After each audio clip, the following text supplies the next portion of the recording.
I know, not my usual fare here on Real School, but when I heard that Kenneth Branagh was directing an updated version of this animated classic, I was intrigued. And I have to be honest, there were some new additions to the story that I didn't expect. Of course, it does go in the direction of Happily Ever After, and spoiler alert, the prince who becomes the young king finds his one true bride. Then, out of nowhere, it becomes really bloody. The new queen is stabbed, the entire wedding party is slaughtered. I mean, you just don't see it coming, unless you've read the book. Yeah, it's a stark contrast to the original Cinderella.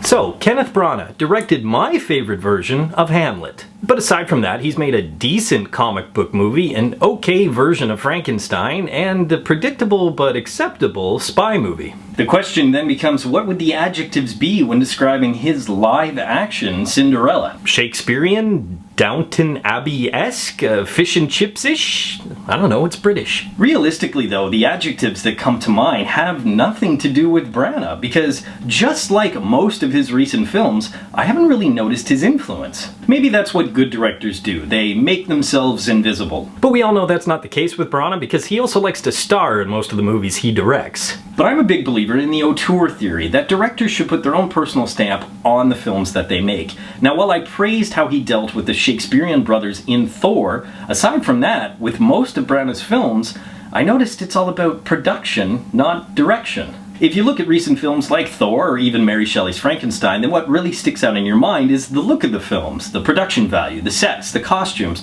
They're all a spectacle to behold, but they have nothing to do with his direction. And never mind the crap about is it gold and white or black and blue, because you see dresses of all colors in this Cinderella. I'm sure there have been times in the past where you've watched a movie and thought, that's gonna win an Academy Award. And when I saw the copious, colorful costumes designed by Sandy Powell, that's exactly what I thought. This already 3-time Oscar-winning costume designer created some beautiful, over-the-top costume pieces that really blurred the line between the old animated classic and the new live-action version.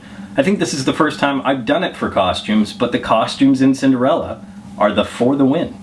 Although I think they ran out of budget. How else can you explain why there was so little fabric for all the men's pants? Either that or they go to the same tailor as Mal Reynolds and Jareth from Labyrinth. Codpiece awareness wasn't the only thing that this new version brought, as we finally got a fleshed out backstory. And so, we got to see Ella with her birth mother for the first time, played here by a platinum blonde Hayley Atwell. I think it's very fitting that Hayley Atwell, who created a brilliant and strong female character, had a great inaugural season with Agent Carter, plays the character that gives this 21st century version of Cinderella her strength. I know what you're thinking. That's not what we saw in the 1950s version of Cinderella. Strength and character? No, sir. That's a genetic trait that only white males possess.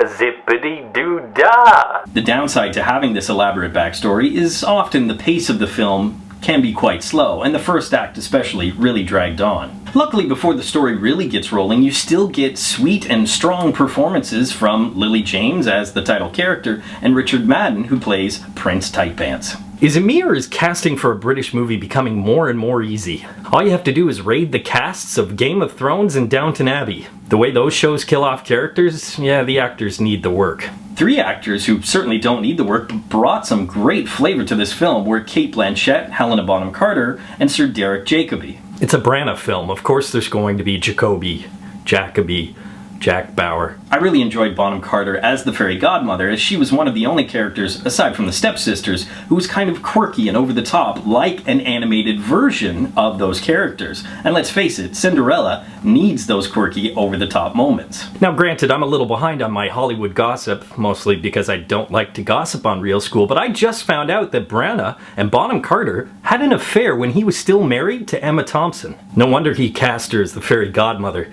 Gives new meaning to Bippity Boppity Boo. Zippity Doo Dah. Bippity Boppity Blanchett was malevolent as the stepmother, Lady Tremaine. She was pretentious, decadent, and really brought layers to a character that otherwise could have just been an archetype.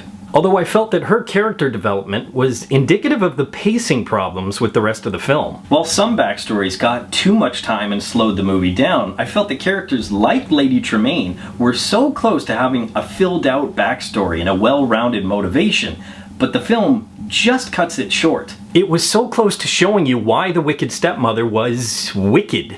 Instead, one scene summed it up perfectly. In an exposition-latent Bond villain moment, Lady Tremaine is asked by Cinderella, "Why are you so cruel?" And she decides to answer her, "It is because you are young and innocent, and I am..."